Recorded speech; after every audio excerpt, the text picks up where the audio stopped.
This is Omar Waheed. In charge of the soundboard today. And pointing at us. I know. I know. right? I got very confused because both Rob and Omar pointed at me, and I felt like I should I point? It was like that Spider-Man little me, except nobody. I wasn't pointing at nobody. I was like, oh, I guess I'm the Spider-Man then. I guess. But also, I would be a fantastic spider person. Let's just name that. I'm not sure what you would all be like but as a spider person, I would just be really realistic about what I would do with my special powers. Just with great power comes great responsibility. Or, you know what? Boundaries. There are just I think every superhero needs some boundaries, and I would be that superhero would be like, look, I would change my name to Boundaries. Super Boundaries. Like, here are things that I'm willing to help with. Here are things that you need to help yourself with. I think you have to have spider in there. I think that's Spider Boundaries? Spider Boundaries. There you go. Like, we don't ask for help after 5. No, I have hours of operation. Absolutely. Like, I have business hours. And at a certain point, 1 a.m., I am not getting up at 1 a.m. for you. 4:30 a.m., we can negotiate. But it has to be, like, serious kind of things only. But I have boundaries. I'm able to have a relationship with others. Even superheroes need self-care. They do, and boundaries. Okay. Soon, in a little while, we'll hear from Dr. Alex Gee and Mr. Harry Hawkins. Harry Hawkins is the new president and CEO of Nehemiah Center for Urban Leadership Development, important organization here in Madison. And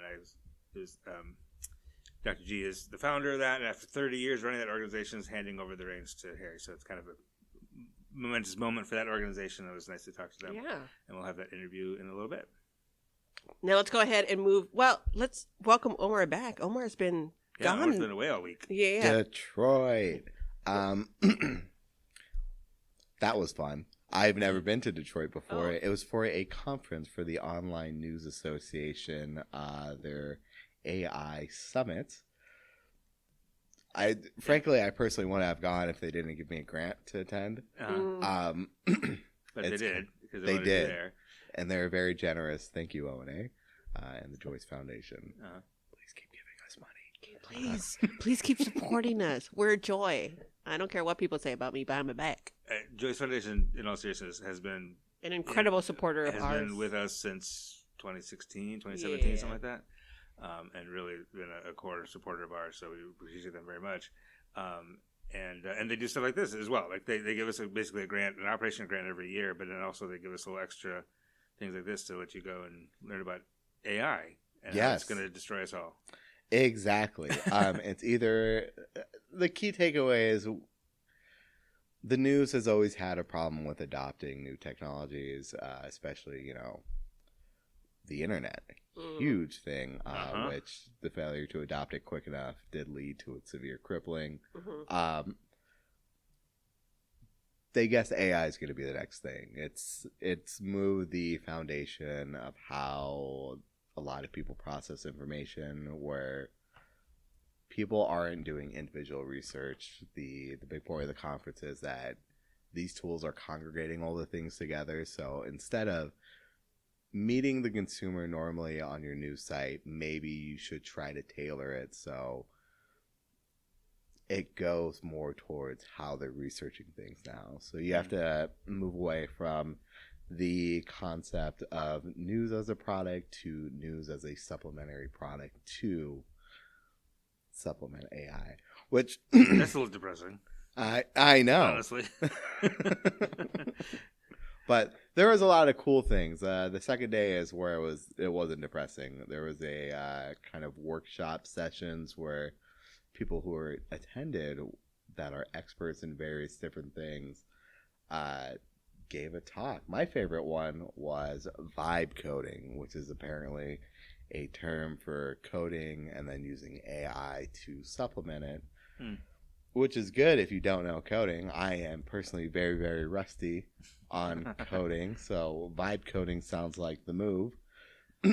But Dan Pacheco, he's a professor from Syracuse University, gave some great insight into using AI and vibe coding to supplement more interactive media stories. Like one he did was a kind of museum about vegetables and virtual reality for a group of immigrant students that are also going through this AI program with Syracuse University. So that was pretty cool. All right. But past that, Detroit's a pretty great place. Awesome. I've always wanted to hate on Detroit because my friend is from there, just for fun. And unfortunately, I had a very good time in Detroit. So I am no longer a Detroit hater. I am a Detroit lover. I get it. Yeah, I mean, AI is frightening because the line of on AI is the assumption is that we're just going to use it to replace reporters. Like we're going to tell ChatGPT write an article about this, and then we no longer need you, Omar. Which sounds that's sort of like a very basic use case, and not what and the people who are in it are well beyond that actually. Yeah. And knowing that people use AI to gather information for them, so we have to provide information for the AI to grab and give people.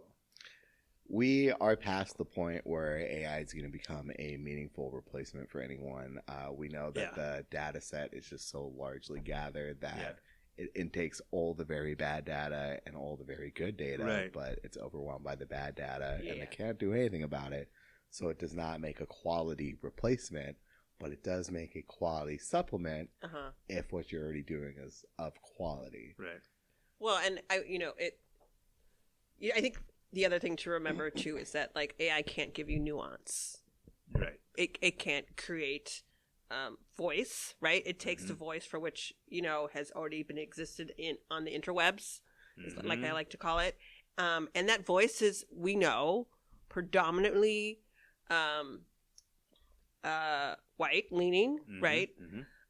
So organizations like us, where we center other voices, AI is not going to be the thing for us, right? Yeah. It's not going to give nuance. It's not going to give context. It's not going to give a lens that we give. And so what it will replicate is what already exists, which people were already exhausted by. Right? Like, and if you are looking for redundancy rather than difference in how stories are covered, then you're going to go, like, you're not going to know the difference between AI and what's currently, being fed through in terms of sort of white-leaning, lens-only kind of storytelling to begin with. Yeah. Right? Yeah. And also, we do use artificial intelligence for certain... for data. For data, for transcribing But interviews. even that data, we have to, like, watch a lot of, right? And as it transcribes as well, especially if somebody has... a particular way of saying something culturally, AI doesn't know how to pick that up, right? It doesn't have that opportunity or nuance to take that language out. So we still have to read through it and review it, right? Like it's a tool, but you're the work person who has to use that tool appropriately and justly and understanding that your bias will show up if you ain't careful. So do your work like you should always be doing your work and questioning, what is presented to you. Yeah. There are ways that AI can make our human work more efficient. Yeah. But not replace our human work, at least here. Yeah. That's what we found out. And if everyone remembers the early AI rave, they were just firing a lot of people in a lot of industries that specifically had to do with writing and communications. And they realized, this is not a replacement. This is significantly worse. And they hired a lot of those people back. But they still use AI as a supplement. It is a supplement, not a replacement. The machines won't take your jobs yet, probably. We hope. We have a little more time. Nor will the machines give you your news at Madison 365. You can rest assured, for now, at least, that everything you read in Madison 365 has been written and edited by a human being. And if that ever changes, we will be very transparent about that. And that's the other thing, too. Like, for folks who are using AI to tell their news stories, they have a responsibility to be transparent about them doing that, right? Yep. Like, I think it's important. I don't think it's, again, AI can be used as a tool to help maybe fill a gap. Maybe. Yeah. But however you use it, you have to be transparent about it. Period. And you have to think about the consumer also. That's the angle here that I hadn't really even considered, is that like, how do we provide information that will integrate with a news consumer's AI consumption? Yeah, Right? I didn't think of that either. Right, 'Cause like- I didn't realize people were using AI to scrub for today's headlines. So if Right. AI is going through all these various news sites, Did you see the Chicago Sun-Times thing? did they do something with Well, the AI? Yeah. They didn't. Oh. But there's these newspapers. There's these companies that create supplements for newspapers. Mhm. That basically like a sort of tabloid-sized section that gets stuck in the newspaper. That I'm not sure if the newspaper pays for it or if they just like let it ride and the it just has extra content, and the producer of that supplement gets some advertising dollars, whatever. And this King Media created this summer. Like here's what to do this summer thing, and it was not local to anywhere. It was all really generic, really broad, like swimming, But they had a full page of a summer reading list. Like here's the hot novels this summer to read on the beach or whatever, and more than half of them did not exist. Yeah. And The author was like the writer admitted, writer. like, I let ChatGPT write this whole thing, and I didn't check it. Okay. Yeah. And Chicago Public Media did it. Yeah. Yeah, the Chicago Sun-Times, which is a nonprofit newspaper, and the Philadelphia Inquirer, also a nonprofit newspaper, both ran it in their Sunday edition without checking it. And they're trying to say that's not editorial content. It's from the ad side. It's a supplement. We didn't create it, but you know what? That's your newspaper. Yeah, you still have a responsibility to check that work. And you still put you printed Chicago Sun-Times on the cover of that supplement. Well, this was 2 days ago. Yeah, it just happened, which is it's rather relevant to your experience. Yeah. Well, that's why I missed it. I was in Detroit. But that's the thing. Like, if you're going to use AI to write something for it, to generate anything for you, you absolutely must get a set of human eyes on it. And there were like 5 or 6 sets of human eyes that could have looked at this and didn't. Oh, yeah. And to be fair, it wasn't like one book. It was 10. There's 15 books listed. Yeah. 15 titles listed. 10 of them did not exist, y'all. The authors exist. They used actual authors' names who would maybe write some of these titles, and maybe they will. Maybe like, I'm inspired now by this. That's what AI did. ChatGPT came up with some good book ideas. Yeah, that's what AI did. It came up, it learned the genre for which these authors tend to write. Yes. They did not have new books out, so AI suggested future books for them. With synopsis. Yeah, and there were summaries of each one in line with, I imagine, what those authors often write in, right? Yeah. So, again, there's nuance to this. It's the understanding, it would have really been easy for, and I think there were images, too. It also created, book covers. Yeah. And you could have checked that work. We learned this in math. Well, check your math. But, people on social media check the work immediately. Yeah. And, And so, any number of editors could have. Because here's the thing. I like to read a lot. Mm-hmm. I have gone back to going to the library because Rob says I don't have any more book money to spend. Because I finish reading books real quick, and then I don't need the book anymore. I got to move on. It's not books. I'm allowed to buy books that I will keep and learn with and from. Right? Those are books. Okay. Books that are just quick and easy for me to read, like summer books. Summer books are fun reading books for me. And so, any person who loves to read, when you see a book list to get ready for your summer, you start looking for those books to see if they're in the library, to see if you can buy them. Mm-hmm. So absolutely, I believe on a Sunday, lots of folks went looking to see if they could, not because they were trying to double check because they were didn't believe it. It was probably because, I want to add these to my cart. Isabel Allende has a new book out. Yeah, That's so great. I had no idea. Yeah. I am going to check to see if the library is getting it.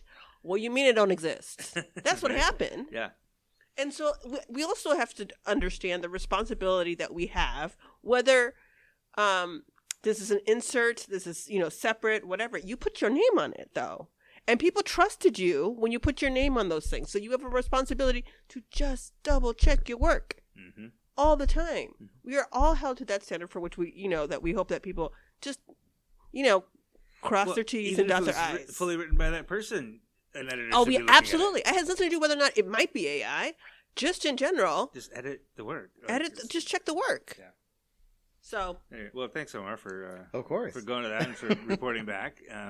We will continue to. I'm sure you and I should sit and chat about like what AI we can do with it, how we can continue to. I do want to use some of the tools from the interactive media stories because I've always wanted to do one of those, like data visualizations and interactive elements like that. Yeah, but I don't really know how to. I do have a degree in statistical analytics, but not applied. Applied. I was going to say you have applied data. I can analyze the hell out of some statistics. What they mean, who knows? Those are good numbers. That's what that means. Yeah. But I don't know how to do any of the applied stuff very well. So I feel like another professional development opportunity. Yeah, and I feel like that's actually an appropriate use. Like if you say, here's some numbers that we know are true, that are factual, and that mean something, and here AI tool make a pretty picture out of this that people can click on and learn from.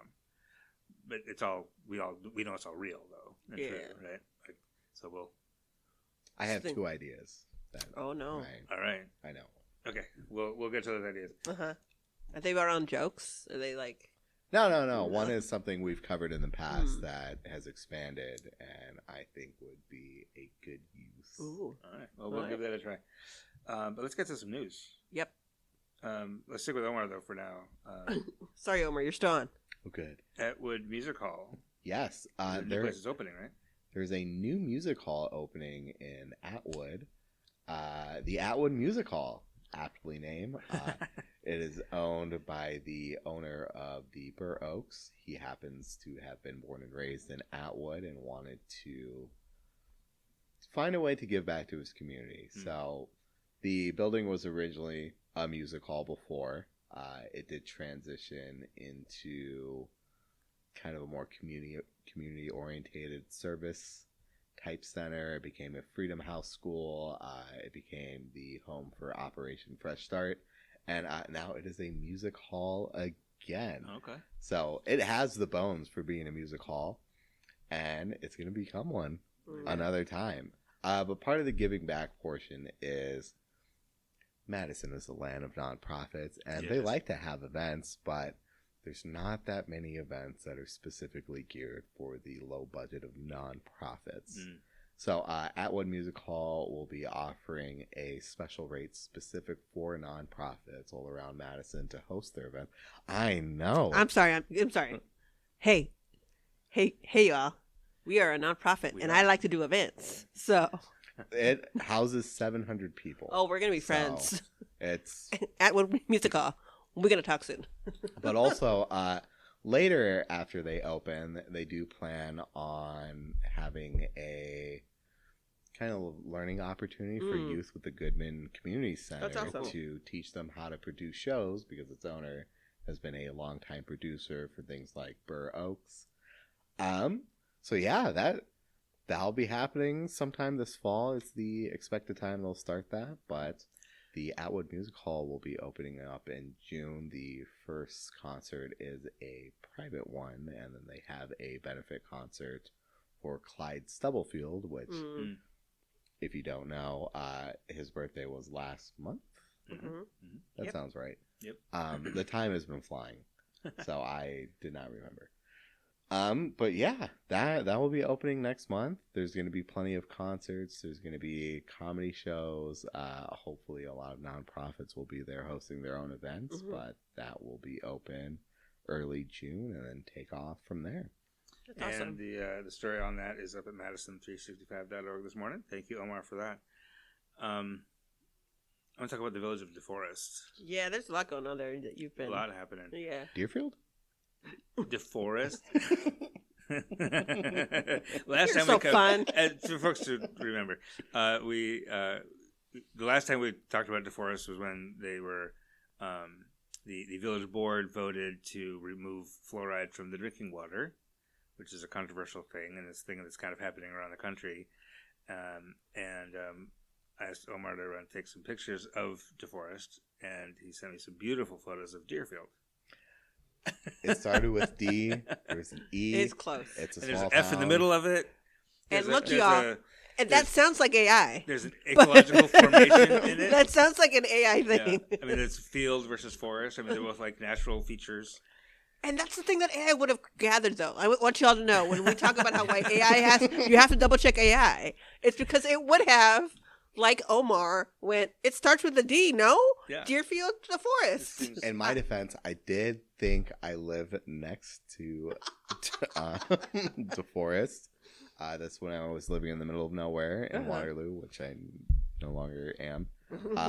And I swore it was the forest. You're so close. It was so close. It was very funny. And then when I was there, it's just like, oh yeah, this is definitely I'll just pop over, take some pictures. Yeah. And I was like, the great pictures for next time the story happens in Deerfield. But in DeForest, after that vote, Alicia Williams ran a write-in campaign to try to replace one of the people who voted for that. She is been a resident of DeForest for several years, and just trying to get involved and contribute. There were 3 village trustees running for re-election unopposed. And it's basically like, it's one of those things where you're not really running against a person. It's just however many people are running, the top 3 get seats on the board. And so there were 3 running. There were 3 seats available, basically unopposed. Alicia ran a write-in campaign spurred by that fluoride vote, and almost came in third, which would have put her on the board. She came 128 votes short. I have since been told that some of the organizers and the supporters of her campaign heard from village officials that some not insignificant number of people wrote her name in the wrong place on the ballot, and therefore could not be counted. So they have an idea that maybe that it was even enough that had everybody who wrote in her name, if they wrote it in the right place, she would have actually won. Which also means if she had been on the ballot, she would have won. I don't know that that's the case. I did download all 8,000 ballots. I have not had time to look at them all yet. Well, you've been busy. I've been busy. Yeah. So I can't confirm that that's true. But in any case, it was close enough that folks feel that if she were to run, like for real, that she might win.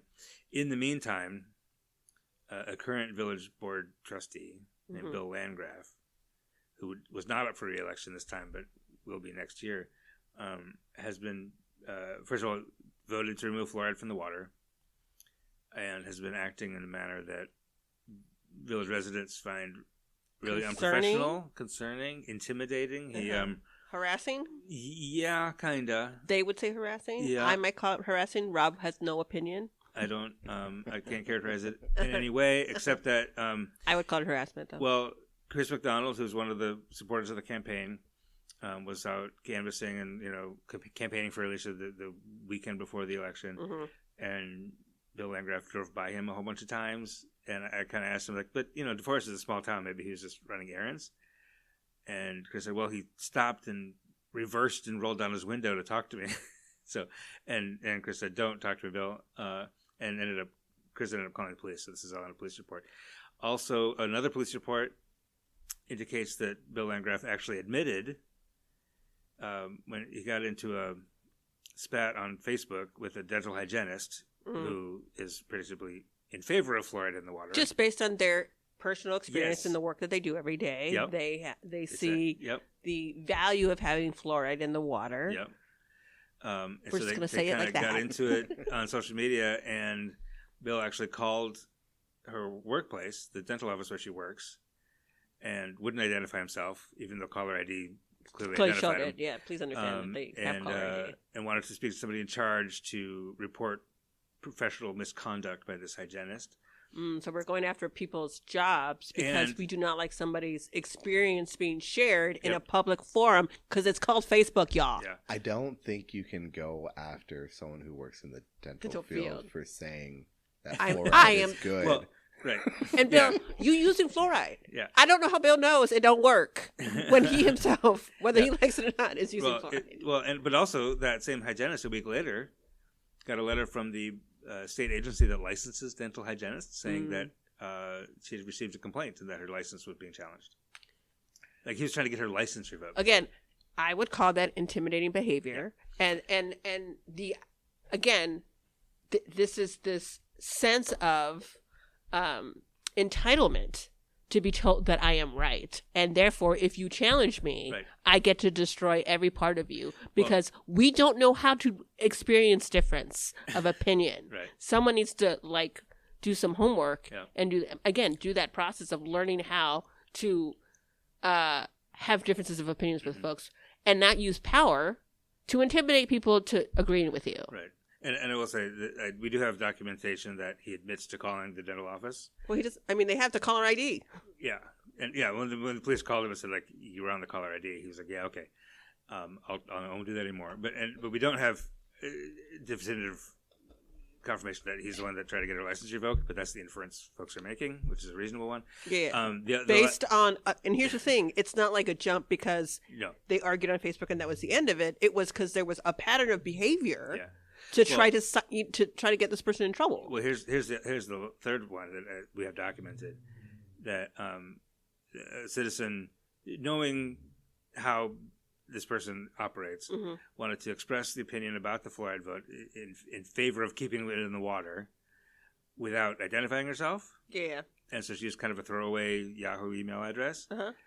And Bill's response was, I don't even know whether you live in the village or not. I don't know who you are, which is legit, I guess. But also, the person who is pushing this whole effort to get fluoride out of the water is from Green Bay. Yeah, yeah. Okay. So interesting. Whatever. Interesting choices about when we want. But so this person, the person who had written into the board, is I know who it is. It was a citizen of DeForest. Got an email from somebody claiming to be a reporter for a national news outlet. Oh no! Yeah. And it said our AI tools. I was going to say. Found. I knew they were going to use AI. Found that you're talking about fluoride in the water. Which this person had not ever said anything publicly about it. They just emailed the board. The AI tools are not finding that email. No. And then said, I want to talk to you for your opinions, for your stories. I will pay you $200. Nope. Which, does not happen. Nope. Journalists don't do reputable. that. No reputable. They can't paper. afford to. No. 2, they're not allowed to. Right. And 3, their agency, the folks who own them don't have money either. Right. Exactly. Nobody has that money. But $200. If you would have said 20, maybe. Gas Still a money. stretch. Yeah. Maybe lunch. We don't. Yeah. Right. But then said, like Subway lunch. Give me your phone number so I can call you to interview you. Yeah. No. And that's and we used to say this came from an email address that wasn't real. That is associated with that on a different forum, on a gun forum. Oh, what? Yeah, he's on Glock Talk.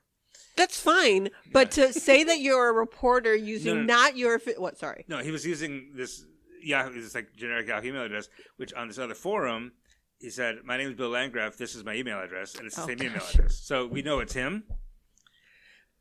Oh my goodness! Yeah. Do y'all at least make a spoof email and one that is like I don't know. You can just make emails all the time. All the They're time. free to but make. you know what? Yeah. You can't always remember the passwords. If you're going to use it for this purpose, you don't need to remember it. Right. Just one and He done. does though because he would forget about it and didn't know how to check it. And there's been some other additional allegations Stop that using I AI. haven't been able to corroborate or verify, which I'm working on. But in any case, on Friday last week, a committee submitted a petition to the village clerk to start collecting signatures. They need 1,392 signatures, which represents 25% of the turnout of the last gubernatorial election. Yeah. That's the threshold. And they're going to try to get more than that because some of them will be challenged or whatever. And they have till August 12th to get those. They got 100 signatures in the first 3 days. Nice. So up to a good start and for them. And we'll see. We'll continue to follow that. It is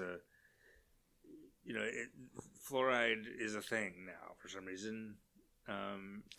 It's just like it's a way to call or say, I will not be controlled. Yes. So I will control all of you.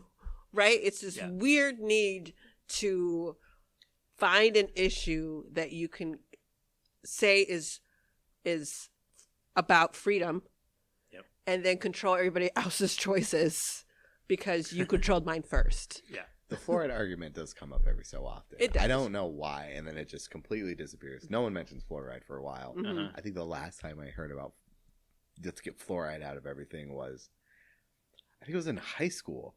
I think it was like 2012. This last time. Yeah, I think so. 'Cause there was like a whole Canadian city, or maybe even a province, removed it, and then all of a sudden, dental decay went up, precipitously, and they put it back in. But just recently, this whole state of Florida has now outlawed it. I mean, all right, Florida. Yeah. So. Yeah.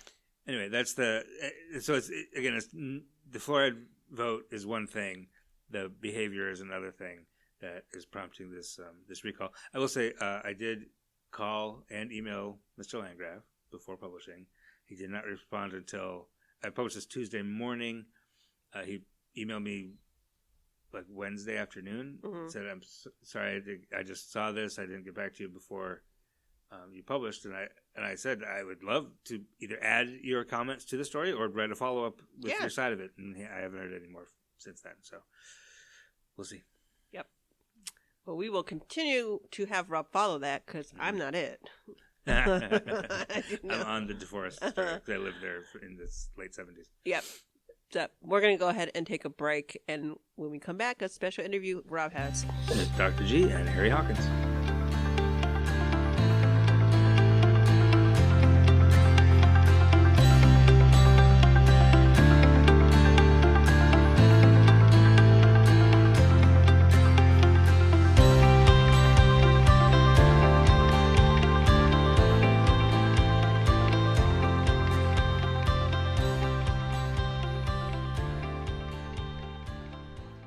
Back, and we're here at Fountain of Life Church on Madison South Side with Dr. Alex Gee. How are you, sir? I'm doing great. How are you today? I'm wonderful, thank you. And Mr. Harry Hawkins, how are you? Hello, doing great. Wonderful. Thank you both for the time. Of course. The reason we're here is that Dr. Gee, you are the founder and longtime leader of Nehemiah Center for Urban Leadership Development. Did I say all that right? You sure did. You got it all. Nailed it. Along with lots of other things that we'll get to. And you have recently handed over the reins of Nehemiah to Harry Hawkins. Yes, I have. We want to proudly.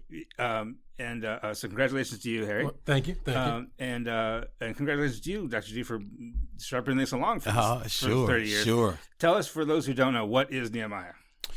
Nehemiah was created in the early 90s, 92, to really focus on providing social service delivery to African-American children, youth, and families. Mm-hmm. That was the whole idea, because so many of Black youth in particular were falling through the cracks and getting into a pipeline that led them to prison. Since that time, it's really morphed into a volunteer organization. Almost 80% of our staff members have volunteered at Nehemiah before becoming staff members. We found that many folks, and we don't use the word clients, but for the lack of a better word, many of the folks who were participants in our services, who were clients, became staff members. And we said, we're sort of a leadership foundation. Like, people are coming, getting their lives together, and they're the ones that can best become the face of this organization and to reach out to people who are in need of support services. Well, then at that juncture, Nehemiah morphed from really a traditional social service organization to an empowerment organization, because typical social services can keep you in that mode forever. But with empowerment services, at some point, you become the leader. You get to become the colleague. You get to become the instructor. And so I talk about Nehemiah now as a Black focused leadership development agency, and still social service agency that also focuses on youth leadership development. So it really is about leadership development and the impact of those leaders on our community. Is there anything particular since 1992 that if I just were to say, what's one thing you're really, really proud of that Nehemiah did? That's a great question. I would say that we've developed a continuum of services. So you can start at Nehemiah pre-K and be in our programs as a grandpa, in leadership development programs, housing programs. I think that continuum of services. I would also say it was not necessarily in vogue to have a Black-focused organization. There would be people that would talk about that, but it would be for everyone, which is fine. But for 30 plus years, we've really stuck to empowering the African American community. I'm proud of that. And I would say creating opportunities or space where staff feel seen, respected, safe in that work environment so that they can grow. And that develops a great sense of loyalty. And I think the last piece would be our pivot during COVID to create revenue generating activities. I mean, we'd already done that with our housing program, our participants pay rent. But creating history classes and courses and redefining ourselves as cross-cultural leadership development specialists so that we were contracted by school districts and corporations, creating a way for us to generate revenue to support our programming is probably one of the things of which I'm most proud.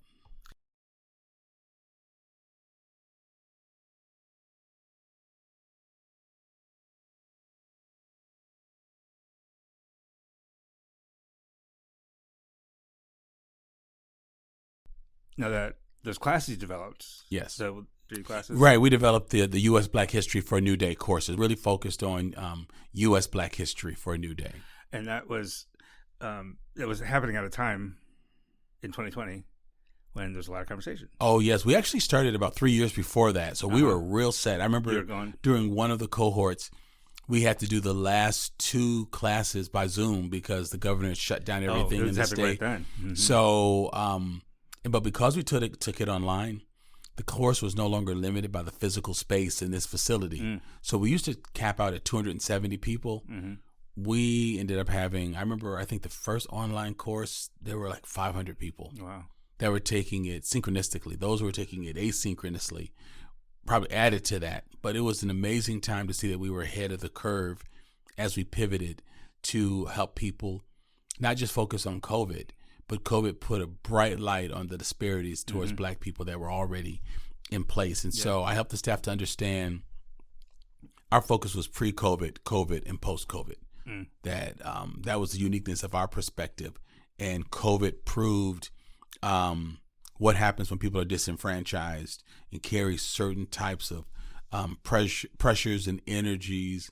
I'm sorry, let me restate that. When people feel certain types of pressures and injuries because of racial disparity, they become more prone to illness. So COVID just brought a whole new light to what was happening in the Black community. And then, of course, George Floyd's murder and Breonna Taylor and others, what was going on. It just felt like that was just a case study of race relations just gone awry. Now, was Nehemiah kind of rooted in the South Side here, or was it? It started right in this space that we're in. We did the planning right across the hall in one of those rooms for a couple of years. South Side was changed a lot since in that period, hasn't it? It has. Yeah. It has. I think long-term families who've been here for decades either passed away or moved to other cities. But it was certainly more tight-knit. People lived here for longer periods of time. I think that there was more home ownership. We were more self-contained, where the transfer point used to be Eagle Food Store, and then Villager Mall had Joann Fabrics, it had Kroger Foods, it had insurance companies, pharmacists, the library, a bowling alley. So people could live in South Madison and not have to go to the West Side or downtown for grocery shopping, restaurants, or entertainment. That has changed a lot. And the population that lives here is way more diverse, but also more transient. Interesting. So what's the impetus now for this transition to leadership at Nehemiah? Fatigue. That's real. The focus of my doctoral program is transformational leadership.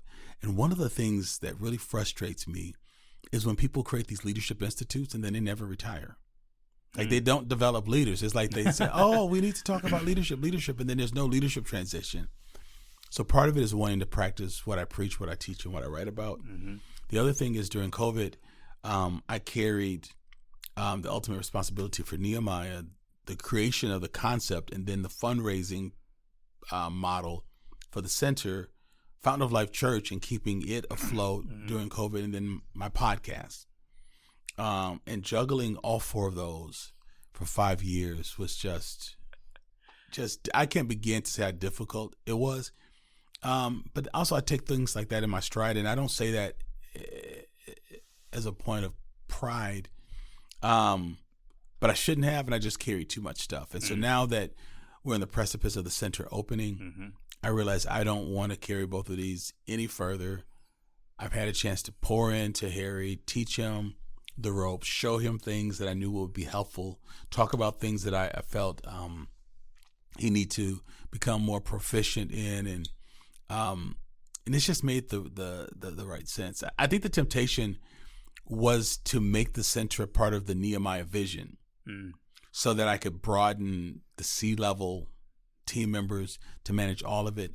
But I felt that the focus of the center being on Black excellence, and the focus of Nehemiah would be twofold: developing Black leaders, but also building pathways for non-Black allies.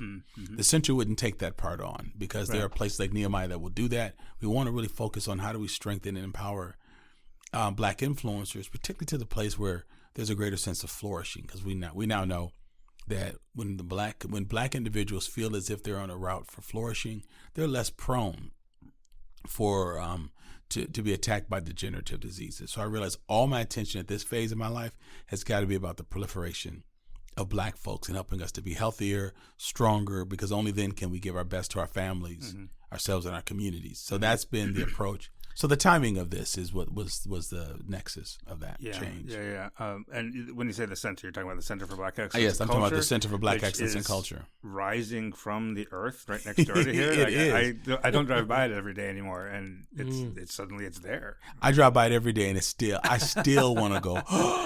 When I drive by it. It's a 3-story space. I want to come back to that, but I want to turn to you, Harry. Tell us as you take on the leadership role here at Nehemiah. Tell us what brought you to Madison in the first place. You're from Atlanta, I hear. Right, yeah. Grew up in the Atlanta area, and what brought me here initially was work. I transferred from the Atlanta area to Madison to take over a jewelry store in Madison, and did that for a few years. Then went to another jewelry store, and eventually ended up at Nehemiah. But yeah, so initially that brought me here was work. And what was sort of funny was that I was planning on being here for a year, maybe 2. And this is when? This is in August of 2012. So I, clearly that didn't happen, which I'm glad about. Yeah. But yeah, I was so sure I was going back. I didn't even change my phone number. Like, I still have a Georgia phone number because I was like, no, I'm just gonna be here for a little bit. I had talked with my district manager. We both we shared this plan where I was going to come up here, do a good job, and then put in for a transfer.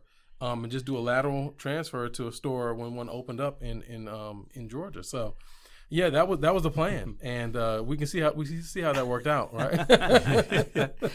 So, what brought you into the Nehemiah orbit? Well, a couple of things. One, I remember I think it was 2014, maybe 2015. There was a lot of, at least online, a lot of videos being shared around police brutality, and there were some things that I wasn't aware of, even as a Black man, just some of the challenges that the Black community was facing, particularly here in Madison. But I remember watching a few videos one night, couldn't go to sleep, and it was like someone made a collection of all these different videos, and I watched them, and some of them I was like, they could have avoided that. And then some of them I was like, I can't believe that. I'm pretty sure that was just straight up murder. And anyway, I was disturbed by the collection of these videos. Yeah. And I remember thinking, man, I am selling luxury goods, and I feel like the world is burning, or at least a piece of it. And I'm like, I want to do something else. Like, I mean, it's okay, but I'm like, can I do something for work that's also meaningful? And I tried to apply to a couple of, I think one nonprofit, never heard back from them. I mean, I was willing to take a pay cut, and I couldn't find my way into that nonprofit space or something that had more purpose. And so I eventually was demoted from that job that brought me here. Left that, went to another company, and for the first time in my life, I got fired. And I got fired because I wasn't passionate enough about jewelry. About jewelry, yeah.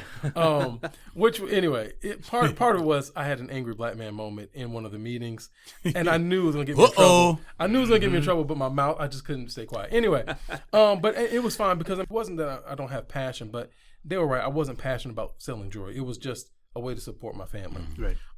So anyway, I'm looking for work. Trying to avoid retail if I can, trying to get into management and trying to start my own business there. That's not working out great. Mm-hmm. And I asked Dr. G, hey, maybe you can give me some references. Maybe you can help me out. You know people. You're a pastor. Mm-hmm. Maybe you can just, look, I'll work for free. I just need to build up a clientele. And you knew Dr. G because you were attending the church here. Yeah. Actually, it's interesting. So my very first week that I was here in Madison, two of the parishioners from Fountain of Life came into the store and invited me to the church. And I remember walking in and I was like, it felt like coming home. I was like, okay. So I've been part of the church ever since. And yeah, so when I came time to try and figure out how I was going to, get to maybe make a few connections, more connections in the community, I'm thinking, let me talk to Pastor G. He knows everybody, so yeah, that's how I got involved. And started off really small, just starting out with a little bit of, contract work here or there with fund development, communications, and it just never stopped. So what were you able to bring from your retail background into that job? What was interesting, part of the way that conversation started too was I was, when I was looking for work, I was just sitting at home after, basically waiting for somebody to call. And I was like, I should do something. Let me go volunteer at the church. And at the time, Nehemiah and the church office shared the same office building. It was the old parish house that the church had bought. And so I go in there and say, hey, just see if I can help out. And pastor goes, well, let me have a conversation. I got some other ideas, and we end up talking. But what I found, because I wasn't even sure that Nehemiah could even needed anything I brought, right?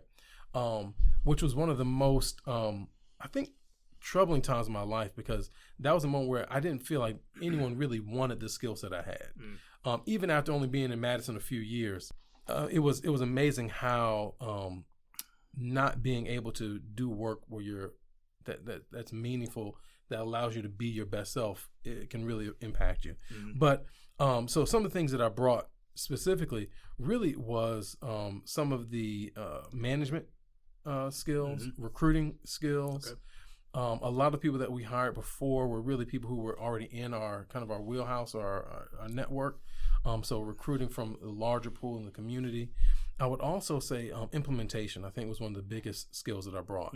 So Dr. G had already done amazing work before I got here. Nehemiah was, I think, approaching 25 years when I first came on board. And really had done, was known in the community, good reputation. But when I remember a conversation when he was sharing his vision with me, and I was like, man, this is big, this is huge. So, but I was like, okay, if that's what we want to do, then here's how we can get it done. And so I think that was one of the biggest things that I brought in, was really how to implement the vision, how to create the budget and the staff and the systems to go along with that, to really support and grow and bring that vision to life. Dr. J, at what point during that journey did you start to think this might be the next leader of Nehemiah? When he came in to volunteer, he was going to work at the front desk as a receptionist. And when I said, I got some other ideas, that's when I started testing the water. So I thought, he's got retail management experience. He's run a store. He understands personnel, hiring, conflict, HR, PR, marketing. It seemed like it was a good skill set that could transfer into the nonprofit world. So I started then having discussions around either being the successor or being a real key partner there. Because that was, a number of years ago, I wasn't really thinking about retirement as much, or what I do next. And so I was still trying to figure that out, but I felt that was coming. So I think I started testing things right from the beginning, not knowing exactly what that would look like. Mm-hmm. I think I knew for sure a couple of years after that. I think there were a couple of conflicts that were happening, and I was asking his opinion, and I realized I need someone who understands the community, understands the issues, embodies the issues, can relate to the staff, can relate to the community, but who could also relate to my heart for the community, and who could help me carry that out inside the community. It became apparent that this was something that I really needed to explore because it was not in-house. There was no one that who was ready to be promoted to do what I had done and take it even further. You talk a lot about teaching, preparing leaders, right? So, Harry, what's one thing that invaluable that you've learned from Dr. Gee that prepares you for this role over the past several years? Oh man, that's a series of podcasts right there. Oh, he's too kind right now. I would say I think one of the things that would be the most important is really the idea around transformational leadership. So a lot of leaders are scared to promote people, to pull them up, because they're scared they're going to be replaced. But Dr. Gee was working to replace himself, right? Mm-hmm. And that only happens when leaders see themselves beyond the scope of their own. They're not trapped by their success. Sometimes leaders can really get locked into a place where they're scared. Well, if I become obsolete, then someone's going to replace me, and they can get rid of me, and And that was never really what his focus was. It was, let me be very intentional about bringing you to this meeting so you can see what I do. Let me explain how I'm thinking about this. I'm going to give you a small role to really test this out, right? Mm-hmm. Come do this with me, and you go over here and have this meeting, and we see. So it was a chance to really test out my own leadership skills, because there are things that I wanted to do in other places that I wasn't allowed to do.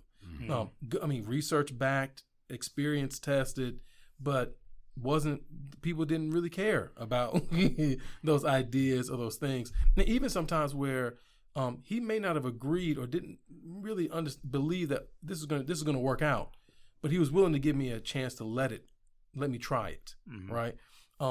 And then, okay, well, if it doesn't work out, what happens? What's the plan if your plan doesn't work? And because I could answer it, he says, okay, well, let's give it a shot. Right. So I think for me, it's this idea of in his transformation, he was willing to let other people also be transformed and really stretch their wings as a leader.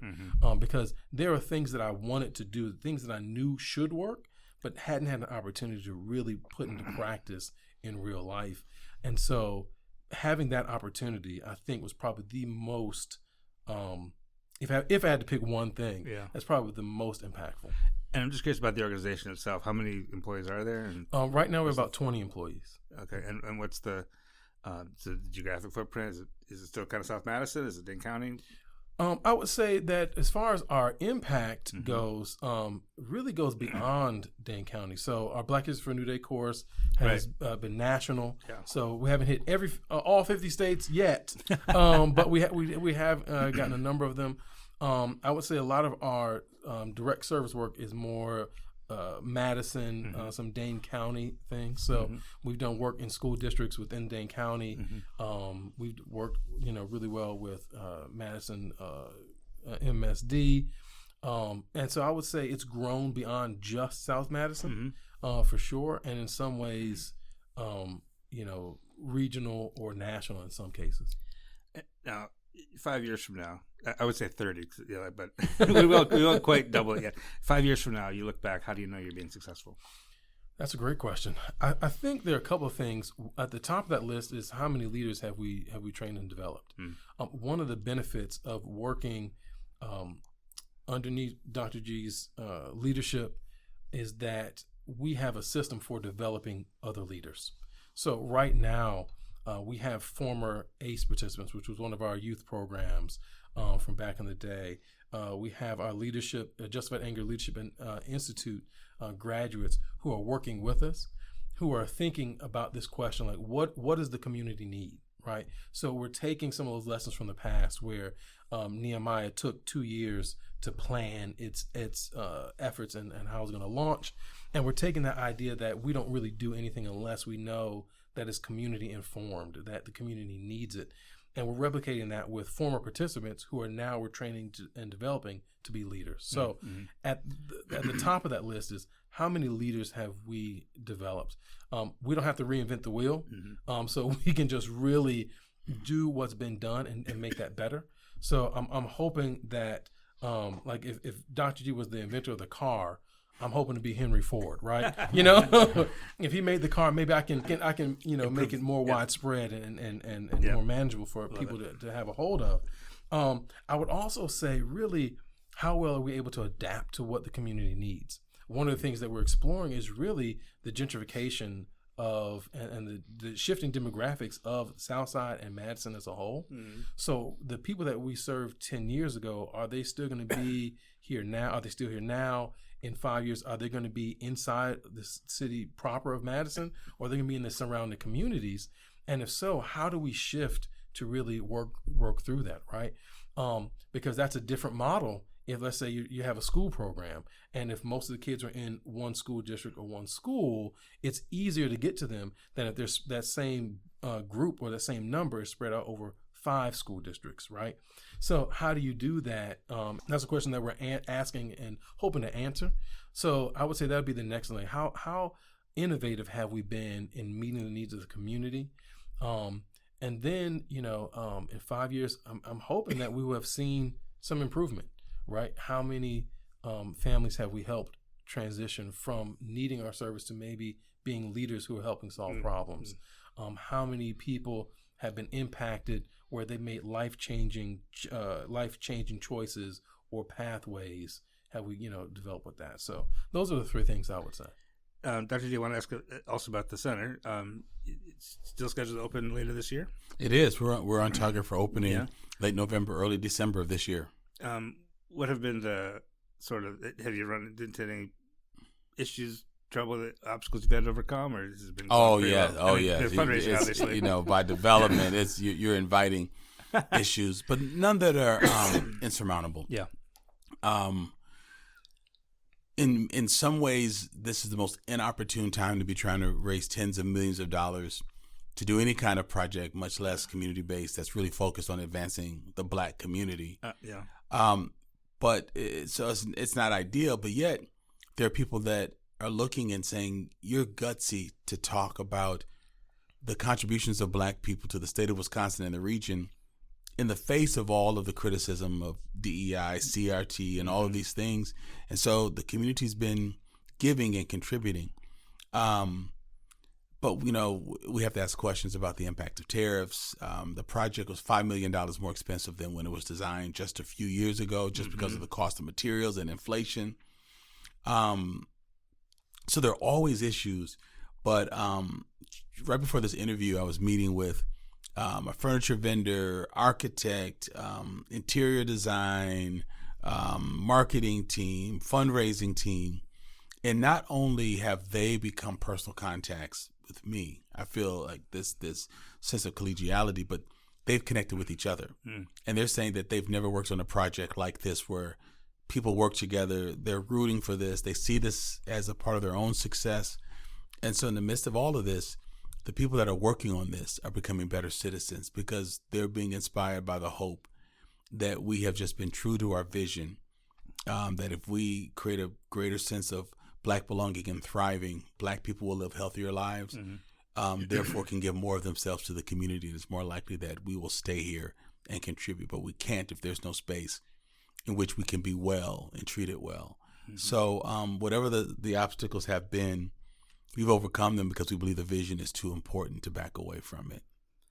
Well, we'll continue to follow and to cover. Please and do. We'll be here. And as soon as you do your media tour, I'll be there. Okay, great. And how can folks find Nehemiah, get involved, volunteer, donate, access services? Yeah, so if you want to know anything about us, you can go to nehemiah.org. That's always a great place to start. You can donate from the website. And really, I would say if you want to get involved, info@nehemiah.org is a great email, or if you want to know more about what we're doing, I'd love to sit down and have coffee with people, so they can email me at hhawkins@nehemiah.org. All right. And just having been his founder, I know people will hear that and think, how do you spell that? But it's Nehemiah. I've been spelling that for 32 years. Nehemiah.org. I'll let you. Awesome. We'll close here. Tell us where that comes from. Tell us what Nehemiah is. Nehemiah comes from it's an Old Testament book about how the Jewish people were rebuilding their community, their society, their worship space, and because of the exile caused by the Babylonians, they lost a sense of cultural identity, spiritual identity, and so they were really in a bad place. And what I loved about the story of Nehemiah, this very small Old Testament book, is that it actually named workers. Like, and Alex worked with his son, so-and-so, his daughter, so-and-so, and Harry worked with his daughter, so-and-so, and son, so-and-so. And it showed me that the people who rebuild societies are not people who don't live there, but people who live there. And that the folks most committed to the rebuilding of their communities are people for whom that is their community. Mm-hmm. And so I love that. And I said, if the approach to Nehemiah could help people develop a spiritual identity in a non-ecumenical way, cultural identity in a way that's to be celebrated, and a push to give back to community, then we will have served our purpose. And so we chose that name, and our tagline from the beginning was rebuilding faith in our community. And of course, that's a double entendre. But we need to believe in our community, and then we need to bring our belief system to bear in our community by doing good and not just talking well about it. And who knew that when I started kicking that idea around in 1990, it would stick? And here we are all these years later. And now you're finally handing it off. Yes. And the relief in that. Well, it's a relief, but I gotta say, because Harry asked me the next day how I felt. Mm-hmm. We had a board meeting. We went into executive session. I tendered my resignation. Offer my retirement, and we've been talking about this for like a year, so it wasn't new or anything. Yeah. But after it was approved, I felt a profound sense of sadness. I had to get in my car and just drive around the city. I had to just say, "Honey, I just need to go for a drive," because for decades my identity was I was the CEO and founder of Nehemiah, even when it wasn't a thing, when it was a concept. The way I've been the CEO and founder of the center when it's a concept and not a full fully open operation. But about a week after that, several days after that, the staff threw a party, and I thought it was to welcome Harry into his new role, but it was to celebrate my moving out and Harry's moving in. And there was something very just healing about the comments and the appreciation and the impact of this work on our people's lives. And after we had that celebration, I felt really good about the process. And again, it wasn't about second guessing anything. It was just the nostalgic reality that I'm not at the helm of this anymore. And it took a moment for that to adjust. But that showed me how important it's been to me. Yeah, right. Well, again, Dr. G, thank you for your time. My pleasure. Harry, thank you for your time. And best of luck to you as you move forward. I appreciate it. We'll be back right after this.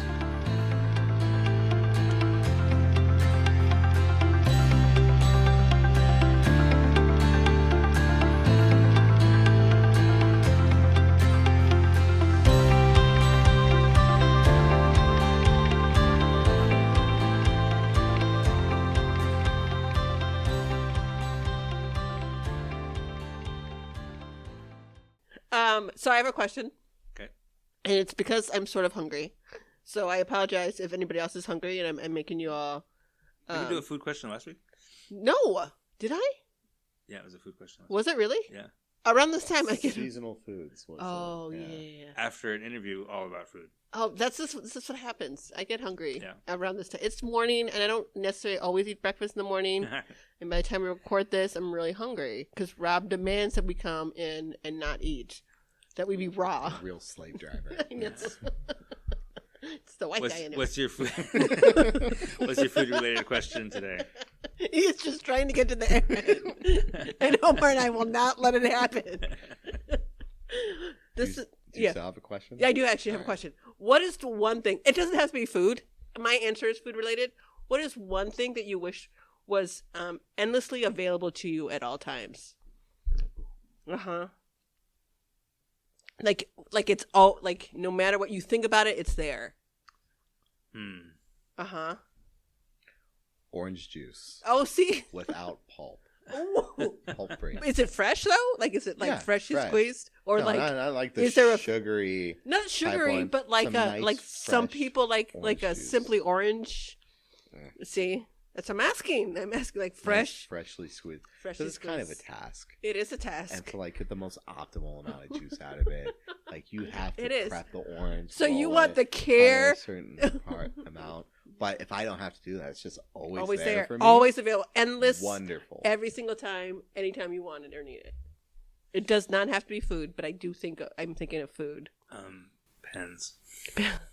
I feel like you do get an endless supply of pens because I buy them damn pens And and, then you take them all. And then I lose them. I know. And It's I like expensive find myself pens. as the journalist without a pen all the time. Like yesterday, when I went to interview Dr. Gee and Mr. Hawkins. I had my old reporter's notebook, but not a pen. You have like 8 pens in your car. I know, they were all in my Yeah. car. That's why I need them endlessly right here, right now. You know, if you So I never have to worry about leaving them you in the have car. pockets. 2 to the lanyard Yeah, all two the at a time. Two. And there's usually Man, like you know what? 20 in I my bet bag. now I got an idea. We should make reporter pens and we should sell them and so that they like fit nicely on your lanyard. But they're very basic and very generic, but we just call them reporter pens. Because Yeah, but- most reporters have some form of ADD. Like Yeah. Exactly. The Madison Concourse Hotel pen. Oh, you still have it. I have so many. I mean, those pens. Look, Madison Concourse. Those pens are real good, They are amazing. and they've pens. lasted for years. Forever. Uh-huh. I do steal a lot of them every single time. But they got amazing pens. I'm not gonna lie. Like I love their pens. Because I do have a large number of pens that I own, but Yeah, they're you sort have- of scattered to the winds all the time, and All I the never time. need one. I never have one right when I need one. And yet you have them everywhere else. Yes, So, which is why I need the yeah. endless supply right here with me all the time. Uh huh. Yeah. What's your answer? So mine says it's not food, but it is coffee. I do love an iced coffee. Well, an iced Americano, not even iced coffee. Iced Americano all the time. Perfection for me. Mm-hmm. With ice in it. Not ice that has already melted. Because then it's just a warm, not even a warm cup of coffee. And I didn't want a warm. Right, you want cold. I want a cold Regardless ice. of the outside temperature. Black, and I want it black. Mhm. None of this like, do you want a little bit of sugar, a little bit of cream? No. I want an ice black Americano just like my soul. Always iced and black. So, anyways, that's our question for everybody. We'll be back next week. 365 Amplified is produced and edited by me, Rob Chappell, and is a production of 365 Media Foundation, a nonprofit, local, independent media organization in Madison, Wisconsin. Wherever you're listening to this right now, hit the subscribe or follow button to get new episodes every Friday. And between episodes, get your latest news at madison365.org and follow us on Blue Sky, Facebook, Instagram, LinkedIn, and Threads. Wherever you get your news, we'll be there.